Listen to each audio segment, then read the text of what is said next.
Agriculture and Organization and World Health Organization, and also been adopted by World Trade Organization. And it sets standards in terms of food, code of practices, guidelines in terms of production, handling of food, and even trade concerning food. So at the global level, we have that as an overarching policy for affiliated countries. There are almost 200 countries, 185 countries, and the EU as a bloc. So member states of this treaty conform to the standards that are set. So the gap sometimes is in terms of the surveillance that is done within those countries, and the consumer absence of strong consumer organizations that are also on the watch. I want to add something. There is the aspect of also traceability. She mentioned on organic food. You can go and get it, but the aspect of traceability, where did this food come from? If you go to some of the countries in the east, you'll find some of the potatoes from Kenya, and they are branded Kabondo sweet potatoes. So they know, and when there's a problem, they come to that particular organization. I know in some markets, people have complained that yet it's branded organic foods, yet there is no certainty concerning that. So I think that is where we are. At the global level, so that is what we have. Nationally, we also have some policies that guide this at different levels. So that is where we are as a country. Dr. Mudavi, you know, you had mentioned earlier on that not all that glitters is gold, and we are wondering, do these farmers have this knowledge available to support the applications of the practices that you're mentioning earlier on? Because we know farmers, like Dr. Nehemiah was mentioning, they just go for quantity. I mean, I want my product to look good, so I'll just put everything there, all fertilizers, whether it's organic or not. Good question, Trevor. Thank you very much. Actually, the question you have raised complements the question on the issue of capacity. Do the farmers have the capacity to engage with practices, technologies that can support organic agriculture? And the answer is yes. But also, that is not sufficient. You know, the farmers can have the capacity, can have the skills if they get trained on them, but also we need other support systems in place. In terms of doing good research on the technologies in the area of organic agriculture, it's very key. And this is one area that we cannot leave to the farmers alone. In terms of also looking at the inputs that we say are supposed to be environmentally friendly, and we want to underscore environmentally friendly technologies, systems. If you use any inputs that go into the soil, there should be inputs that make the soil healthy for us to get that good crop. And you see, that has to come from research institutions and also the industry to produce such. Unfortunately today, most of the inputs that are used by our farmers are inputs that are controlled by multinationals, which we all know, and as a result there are inputs that tend to have effects on our soil systems and eventually on what we produce. Now, in terms of knowledge, information, it is increasingly becoming available. In fact, in Kenya, I want to say my organization, Vision Africa Trust, we have a very elaborate farmer communication program working in about 13 counties. I'd like to go more. But there is one information we provide across the whole country. The Organic Farmer Magazine. We produce it and we supply almost across the whole country. Of course, some counties don't get this. Radio programs. We do air radio programs on what we call Kilimo Hai. This is the interpretation of organic agriculture in Swahili. But of course, it is that agriculture that we are saying, it is not primitive, but it is a healthy way of producing for you today, for your children, and then leaving your production system, the soil and the environment, still able to support our future generations. So sometimes when people say that organic agriculture is primitive, I say, hey, hang on, wait a minute. In fact, that is the way to go.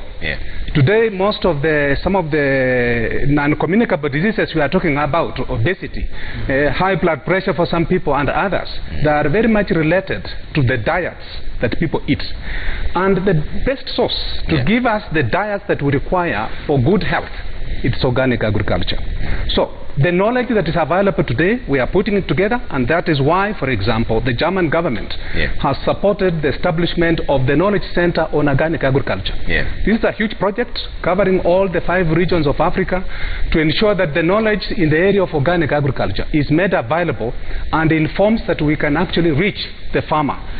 For them to be able to understand it, see that it makes sense, it has value, and actually put it into application. And that is part of what we are doing, all of us who are in the private sector, working together with the government, and I'm glad this is happening, and to ensure that we have diversity in what we produce. Trevor, let me say this. Just a short while ago, we used to have a focus on some crops, research being done on some crops that were called orphan crops, right? Cassavas and so on. They're not orphan. Now those are the best crops that we need to have. Cassava, sweet potatoes, bananas, yams, groundnuts. When you have a diversity of these crops, they actually contribute to a very rich diet and health of people. And the knowledge around them is really being made available. I'll maybe talk a bit later, where is the challenge? Why is this knowledge not available? And already some of the work that has been done on what we used to call orphan crops, but for me now they are opportunity crops. Because that's where we want to go. We don't want to be relying on maize alone. We want to look at these very rich nutrient foods, cassava, sweet potatoes, and so on. And we see how best do we produce, how best we process, package, and make available for consumption, taking into account the whole processes within the value chain, beginning with the farmers as producers, and then with the other people that are supposed to be involved in the whole food value chain. At national level, and also being part of the global food system, because look at what is happening in Europe. People want to eat the healthy way. People want organic products from our countries, but we are producing less. Today, as the situation is, organic production is very low. Yet that is the direction we need to go. Perhaps we'll discuss more. How do we get there to ensure that we are able to spur growth and development of the organic agriculture, not only for economy, but also for the health of the people. We'll do that in just a bit. But Kate, you know, there's also the issue of how is it that you can handle food in a safe manner, you know, because there's a process, and to ensure that food is handled in a safe manner, what should be the process that we have in place? I'm at home, what do I do now? You know, I earlier I'd mentioned that you're what you eat. So what you have on your plate determines what you're giving back to yourself for your health. But food handling and food safety is very important, because it starts from the rearing or the growing of the crop. So if it is the growing of the crop, if we are going to grow with pesticides, if we are going to use a lot of chemicals in the farm, it means that the end product that gets to you, even if the residue may be minimal, but it's something that is going to affect your health with time. And this is what we are seeing right now. Many years ago it never happened. We never thought that, oh, it was organic, it was not organic. But right now it is so clear that certain things cause cancer, carcinogenic compounds in the food that are caused because of how we grow or how we rear our animals. When you look at the animals from the source, we talk about the way we do our kienyeji chicken, kukusama.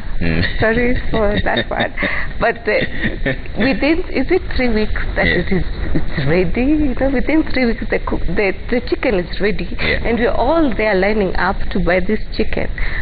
Is it natural? Is it something? Is it organic? Is it something that your cell will take?